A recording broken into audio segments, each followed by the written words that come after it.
Okay, this is just a short video to try and help MTI members better understand the requirements, expectations for reflective writing and reflective practice. For those of you who don't know who I am currently the chair of the MTI, and I do a lot of work with students in helping them, aiding them to better understand and develop core skills that they can use to think about the training they have done, but more importantly, the learning that resonates from that and how they can adapt and transform their future practices. So, what do you think about when you think about thinking? Well, reflection has been defined by many theorists going back to the 1980s and even before then. One of the more common ways of looking at reflection and reflective practice is this one on screen, the definition by Boyd. And he says that reflection is an important human activity in which people recapture their experience, think about it, mull over, and evaluate it. It is this working with experience that is important in learning. And in essence, that's what we're asking members to do when they write reflectively. It's about what have they learnt? How has that learning shaped their experience and changed their thinking, enhanced it, and how do they go about evaluating whether the learning or the CPD that they've undertaken has been useful? Another way is that we learn through critical reflection by putting ourselves into the experience and exploring personal and theoretical knowledge to understand it and view it in different ways. Well, reflection can be both informal and formal. So the informal is really involves questioning the self and developing our awareness based upon our thoughts and more often our assumptions. Where formally we use research and theory to underpin and create an evidence base for understanding our truths or what we believe is true. And this provides guidance and frameworks for future practice. So, what models are useful in helping us draw upon, define, and understand reflection in practice? Dewey's 1938 is probably the main theory, seminal work, which is we identify a problem that is complex and felt. We observe and refine the identified problem. We develop thinking, hypotheses, or an understanding about what that problem is. We test these hypotheses and subject them to thinking and reasoning, and then we reapply it in practice. So that's one way. Another way is Scon's 1983, Reflection in Action, concerned about thinking about something while engaging in doing it. So when you undertake CPD training, it's not only just about the training, it's about the questioning and the value and the learning that emerges from the process, not merely the product. This model celebrates the intuitive and artistic approaches that can be brought to uncertainty. Other models, Kolb's 1984 talks about four key phases: concrete experience, reflective observation, abstract conceptualization, active experimentation as well. And these are all useful in helping us better understand and define reflection. So the rest of these slides I'm not going to read out. These are just the background to what it is I really want to engage with.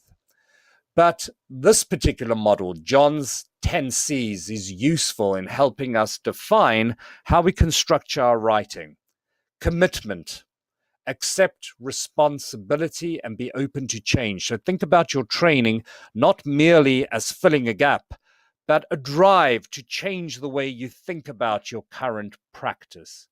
Contradiction.